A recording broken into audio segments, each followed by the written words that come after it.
Hello, welcome to our thought for the day. I hope that you're well. Well, I've had a little bit of a dental disaster this week.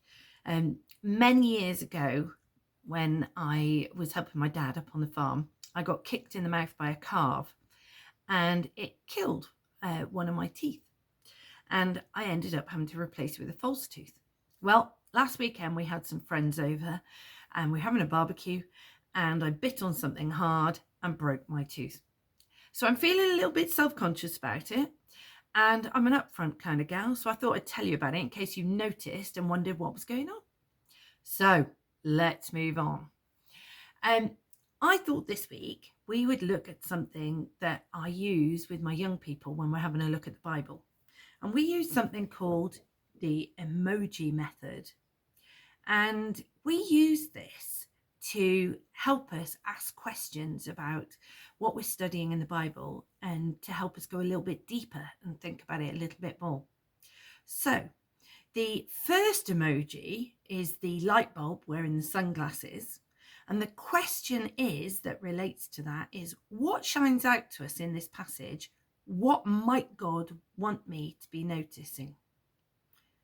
The second emoji is the red question mark. And the question that corresponds to that is there anything that is difficult to understand or I want to learn from this? What questions do I have about this? Emoji 3 is a blue box with a cross in it. And this makes us wonder, where is Jesus in the context of this? In the context of the whole Bible and in the context of this passage? What does this passage tell us about Jesus? And how does it point us towards him? Our final emoji is a thought bubble. And the question that we ask ourselves is, who can I share this with? How does this passage encourage me? And how can I share that encouragement? So I thought today that we would look at one of my favourite Bible stories and practice the emoji method on it and see what we can learn together. So the story that we're going to look at is from the book of John, chapter 4, and it's about Jesus meeting a woman at the well. It's a great story, and there is just so much that we can learn from it. However, if I looked at every detail, this would take an hour, not a few minutes. So I'm just going to answer the emoji method questions and see what speaks to me from this story. So let us begin by reading the story. If you have your Bible to hand, it's from the book of John, chapter 4, verses 7 to 29. And I've used the Message translation because the language is a little bit easier to understand, a bit more modern. A woman, a Samaritan, came to draw water. Jesus said, "Would you give me a drink of water?" His disciples had gone to the village to buy food for lunch. The Samaritan woman, taken aback, asked, "How come you, a Jew, are asking me, a Samaritan woman, for a drink?" Jews in those days wouldn't be caught dead talking to Samaritans. Jesus answered, "If you knew the generosity of God and who I am, you would be asking me for a drink, and I would give you fresh, living water." The woman said, "Sir, you don't even have a bucket to draw with, and this well is deep. So how are you going to get this living water? Are you a better man than our ancestor Jacob, who dug this well and drank from it, he and his sons and livestock, and passed it down to us?" Jesus said, "Everyone who drinks this water will get thirsty again and again. Anyone who drinks the water I give will never thirst, not ever. The water I give will be like an artesian spring within, gushing fountains of endless life." The woman said, "Sir, give me this water so I won't ever get thirsty and won't ever have to come back to this well again." He said, "Go call your husband and then come back." "I have no husband," she said. "That's nicely put. I have no husband. You've had 5 husbands, and the man you're living with now isn't even your husband. You spoke the truth there, sure enough." Oh, so you're a prophet. Well, tell me this. Our ancestors worshipped God at this mountain, but you Jews insist that Jerusalem is the only place for worship, right? Believe me, woman, the time is coming when you, Samaritans, will worship the Father neither here at this mountain nor there in Jerusalem. You worship guessing in the dark. We Jews worship in the clear light of day. God's way of salvation is made available through the Jews. But the time is coming, it has in fact come, when what you're called will not matter and where you go to worship will not matter. It's who you are and the way you live that count before God. Your worship must engage your spirit in the pursuit of truth. That's the kind of people the Father is out looking for. Those who are simply and honestly themselves before him in their worship. God is sheer being itself, spirit.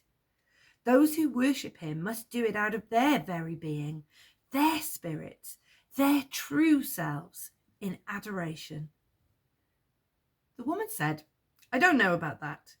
I do know that the Messiah is coming, and when he arrives, we'll get the whole story. I am he, said Jesus. You don't have to wait any longer or look any further. Just then, his disciples came back. They were shocked. They couldn't believe that he was talking to that kind of woman. No one said what they were all thinking, but their faces showed it. The woman took the hint and left. In her confusion, she left her water pot. Back in the village, she told the people, Come, see a man who knew all about the things I did, who knows me inside and out. Do you think this could be the Messiah? And they went out to see for themselves. So, what shines out to me from this story? Well, one of the things that strikes me is that get my tongues in a twist, that Jesus was a Jewish man, and as such, it would be against their traditions for him to A, speak to any woman in public, but particularly a Samaritan woman, because the Jews and the Samaritans hated each other. So Jesus is not your usual Jewish man. He does not look down on this woman. He talks to her. But even more than this, he asks her for water. Jews had very strict rules about religious cleanliness, eating and drinking, and they would not have accepted water from this woman. But Jesus breaks the traditional norms to reach out to her. Something else that stands out to me is that this woman is collecting water alone in the middle of the day. At this time, women would have carried water together early in the morning before the heat of the day. This tells us that this woman was a social outcast. She came alone because she was not welcome when the other women were there. At first, we don't know why this is. However, later, Jesus reveals to the woman that he knows all about her life. He knows that she had 5 husbands and that she's currently living with a man who isn't her husband. Now, at this time, this would have been outrageous. And it suggests that this woman would have been judged by her peers. Perhaps they saw her as promiscuous or with a lack of commitment. In our society now, not that long ago, women would have been rejected by their society for less. Sometimes they still are.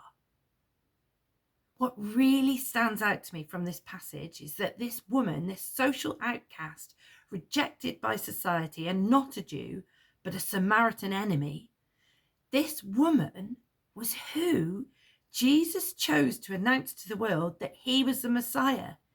He chose a rejected woman. This gives me such hope and fills me with love for Jesus. God is so countercultural. Jesus doesn't choose the powerful and wealthy. He chooses a woman discarded by her society to announce that he is the promised Messiah. He takes this woman from rejection to rejoicing. It always makes me feel as though Jesus values me as a woman just the same as he values a man, and that we're all equally precious to him. So our second emoji asks, what is difficult to understand in this passage? One of the things that I puzzled over was the term living water. Jesus asks this woman for water drawn from the well, and he tells her that if she knew who he was, she would be asking him for living water and he would give it to her. This sounds a bit obscure and a bit confusing. The woman must have thought it was an odd thing to say, and she asks him where is he going to get this living water. Jesus tells her that whoever drinks this normal water from the well will be physically thirsty again. But whoever drinks of the water that Jesus offers will never thirst again, and that it will become an internal fountain of water springing up into eternal life. What does this mean? So here in the physical desert, at a well of their ancestors, this woman draws physical water necessary for life. But Jesus is teaching us that he offers us spiritual water that we are thirsting for and will save our spiritual life. Whether we know it or not, human beings are searching for meaning and purpose in our lives. Jesus is the living water. He cleanses us and washes away all the things that we do wrong. And if we draw from him, he quenches our spiritual thirst permanently for eternity. So our third emoji asks us, where is Jesus in the context of this story? For me, Jesus is at the complete heart of this story. He chose to meet this woman at this time to reveal to her that he was the Messiah. When she misunderstood him about living water, he asked her questions about her life and then revealed to her questions, the answers that only he could know. Then she understood who he truly was and was overjoyed. She completely forgot her water to run to share the good news with her neighbours within the town. This lowly Samaritan woman, who we don't know the name of, but we read of her joy and her encounter with Jesus 2,000 years later. She recognized Jesus as the Son of God and brought people from her town to meet him. I love that Jesus chose her because it makes me feel that he chooses me with all my mistakes and foibles. He chooses me. It is then up to me to choose him back so that I can be washed spiritually clean and to have the desert of my spiritual thirst soaked in his living water so that I can grow and learn and become more like Jesus. By accepting Jesus, I invite the Spirit of God to live within me as the fountain Jesus was talking about. Even though I still get it wrong all the time, he still chooses me, like the woman at the well, to follow him. He chooses you too. Do you choose him back? Do you sometimes feel like there must be more to life, that you want a more meaningful purpose? Following Jesus offers you that, a life that is spiritually fulfilling. The final emoji is the thought bubble. Who can we share this with? Well, that's easy for me today because I can share it with you. However, before I go, I'd like to share an experience I once had in a church in London. Some people were praying for me as they were stood in church, and they placed their hands upon me as they prayed. And as they did so, I had the most incredible experience. I felt as though a huge waterfall was pouring down upon me, and it was as though the water was gushing through my body from the top of my head, through my entire being, and out through my feet. It was as though every part of my body, my mind, my heart, my spirit was being washed clean. I felt completely saturated by water flowing into me. It blew my mind. I couldn't believe what I was experiencing. It left me slightly shocked and absolutely filled with joy. That is one of the incredible things about loving God. You will experience the unbelievable, and it will become believable. Loving God isn't boring and dull. It is mind-blowing, and it transforms your lives in ways that you could never imagine. So why not draw from the well of living water that is Jesus and let him quench your spiritual thirst? I will put a link attached to this video to watch a short clip of this story from the TV series The Chosen. It is a wonderful interpretation of this story, and I'm sure that you'll enjoy it. Please watch it if you can spare a few minutes. You are precious.